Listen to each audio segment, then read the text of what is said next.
Hi everyone, hope you're having a good day.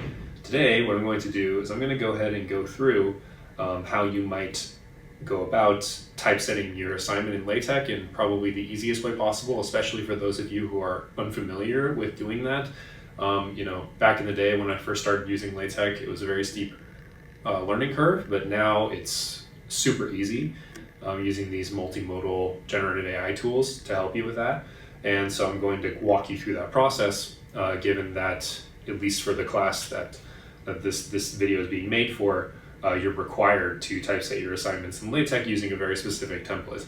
But this video is could generally be useful to anybody who wants to make their homework assignments look professional, and also create this nice backlog of really, almost textbook quality PDFs that you can reference in the future.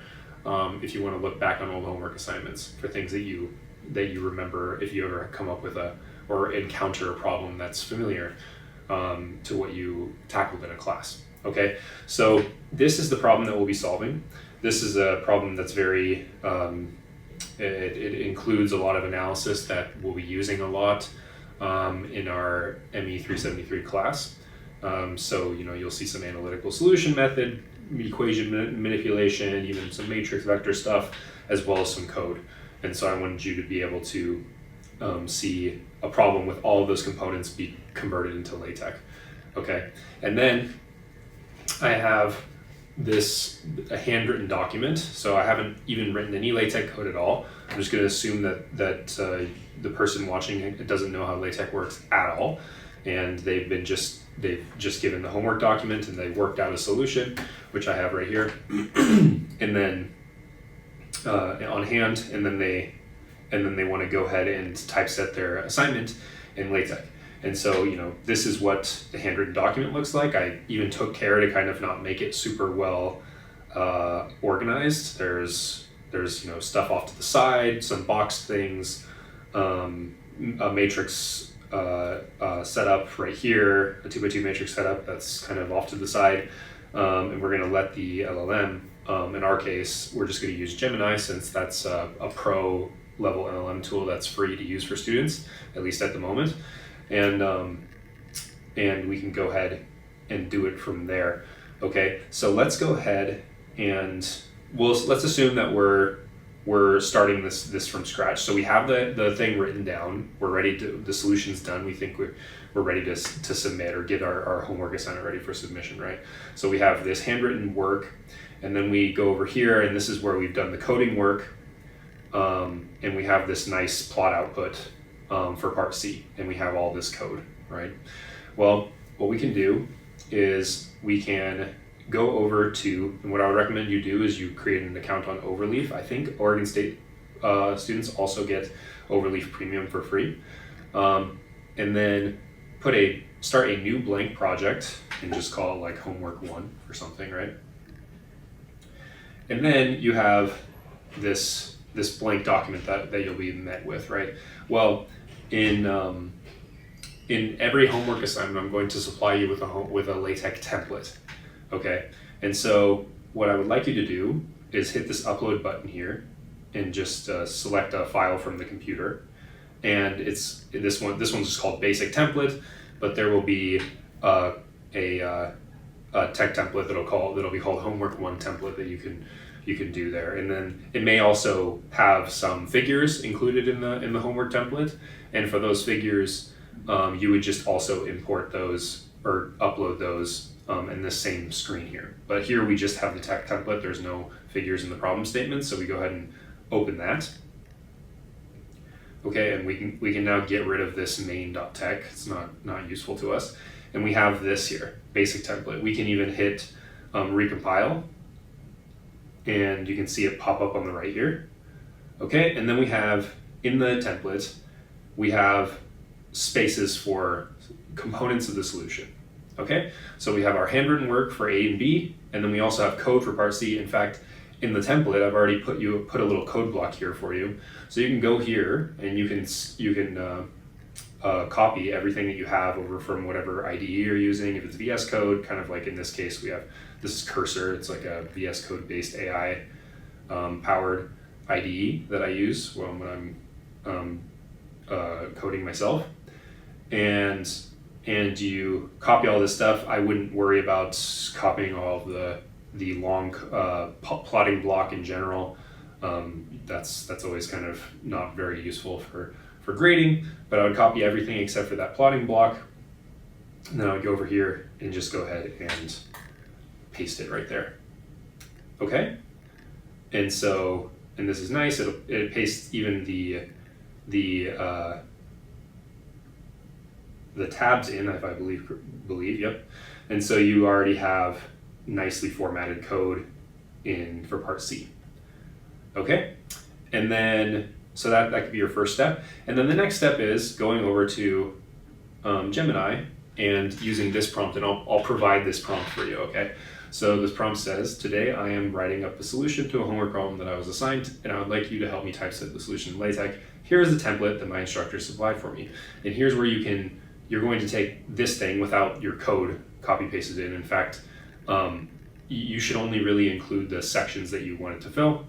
And very, very important, I want you to not copy paste the entire one, but you must also remove the section of the document where the problem statement is, right? Because you're, as part of so that's this whole block here, this problem one block. You have to remove that after you copy paste into the chat interface there, because as part of the course policies, you're not allowed to copy and paste entire problem statements into LLM tools.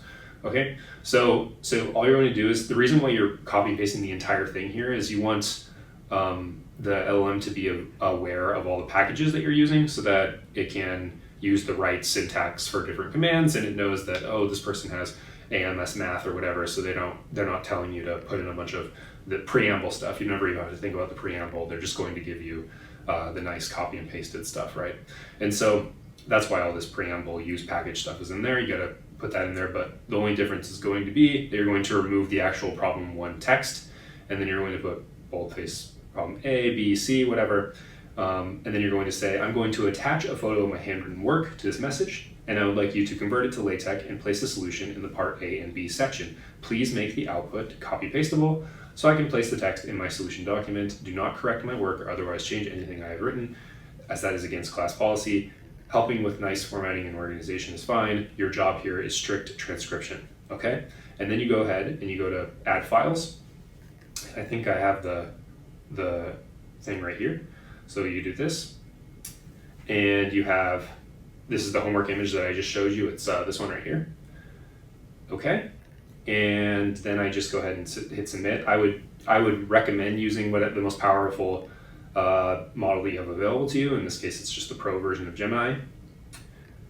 Okay, and then we submit it, and you wait a few moments. Okay, so it's done, and you can see that it even pointed out that there's a sign difference between part A and B exactly as they appear in the image. So that'd be a little hint to you if you're doing the problem, but that's okay. It's very minor. In fact, you might have done that on purpose for some reason in the solution, which might have which might sort of have to do with something that the model is hallucinating, or something very specific to the problem, okay, that the model missed, because it doesn't have access to the problem statement, right? So you really have to tell it to be strict. And so this is what you have. It says you can copy and paste the code below directly into your text file. What I would recommend you do is actually just find where it starts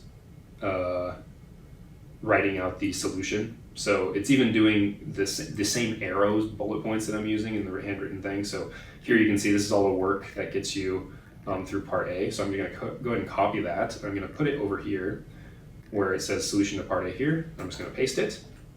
Okay, and then this is where you'll recompile.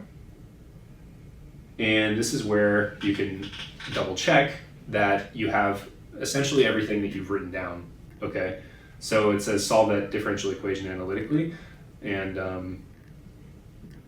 in fact, let me just put the whole thing in, and then we can do I can download and open the PDF, and we can compare exactly to what we've written in the way that you would if you were writing this, writing up your homework, right? So let's also get the part B part copied and pasted into the document right here. And then, oh yes, we also had a figure output for part C, right? So, so what we can do, since you don't know how to write that there, can you say, can you also give me a generic figure block so I can easily include the figure output from my code in part C, and just let it work that out. That should be quicker, I imagine, even though we're on the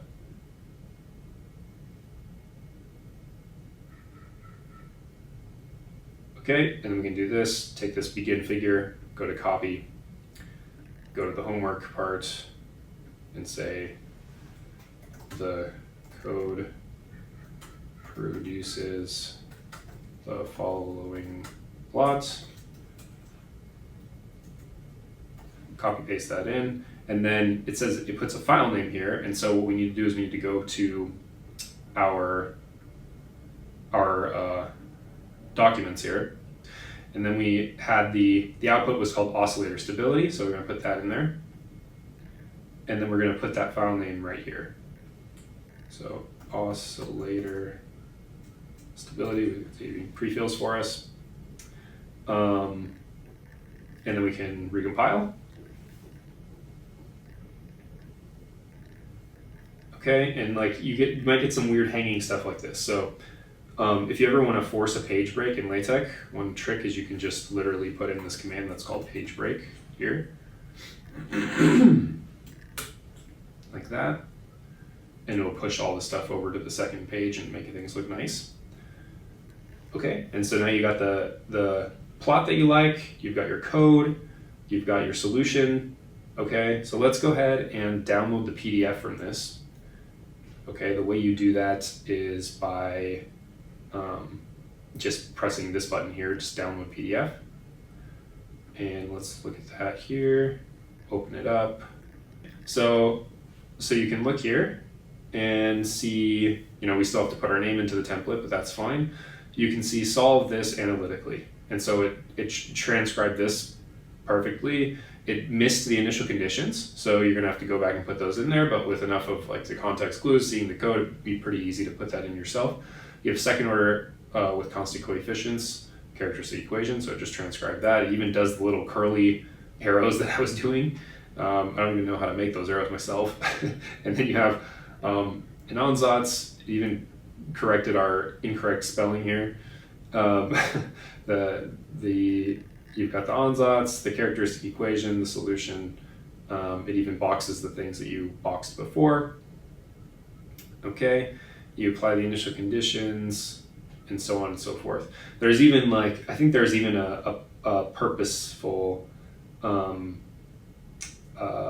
error somewhere in here that I wanted it to preserve, and it looks like it did. Everything is exactly the same. You can look in part B. It even does the arrows in the same exact format that we had, this 3-layer thing, places a matrix for you, an under brace that tells you that that's the system matrix A.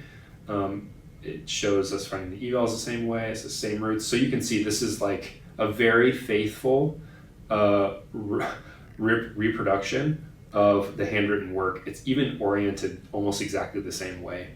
And this won't happen every single time, but that is very common, especially for a very high quality multimodal LLM tool like Gemini. So you're actually, you're looking great here. Everything is doing what you expect, and then part C was all code, so you have that here. You can see I just copy and pasted the code over, so no issues there. And then you get this nice plot that solves the solution, right? And then from there, you're essentially done. You should change get your name up there, but everything looks like it matched your handwritten work perfectly. So then you go over here, and the way that this class is going to work, so this is specifically for students at ME 373, what you need to do is you go over to the homework, and it's going to look like this. You're going to have a homework assignment that's just called homework 1. Okay, that one is where you're going to submit your PDF. So you're just going to do, select file, and it's going to be not this basic template one, but the one that you downloaded right here, this homework 1 PDF. Okay. I'm not going to select somebody's student here and upload an assignment for them really quick, but this is how it will be for you. And it's like a normal grade scope submission that you're very, very much used to. It's like any other class, right? Then the thing that will be different here is that you're going to go to a text submission, right? And what I want you to submit here, I don't want you to submit any of the figure files, anything like that. All you're going to do is just submit. When it says like drag and drop, just submit the text file, the .tex file, okay? And that's all. So you'll just submit that single file, and then that's the file that will be graded automatically. The figures that are in your compiled PDF, those will be graded manually by the TAs, and then you'll receive your automatic grading feedback, and hopefully this whole system will work. So that we have more time to help you in person and talk through these ideas and problems and hopefully improve your experience. So that is the approach I would like all of you to take. Like I said, I recommend using Gemini and Overleaf for your LLM typesetting help and for your LaTeX editor of choice. Overleaf is a very commonly used tool in the academic world. For example, it's kind of like the Google Docs for people who use LaTeX, which is the preferred typesetting software. So yeah. If you have any questions about this, please feel free to reach out. I'd be happy to help. I think I will provide a couple of example assignments that I completed during grad school, for example, that give you like a level of explanation and organization to strive for, maybe the quality of your submissions. But I think for the time being, this is a good first step. All you just transcribing whatever you write down, and it seems to have worked beautifully. So with that said, I hope you have a great remainder of your day. Like I said, if you have any other questions, reach out. But for now, I'll go ahead and sign off, and I'll see you all soon.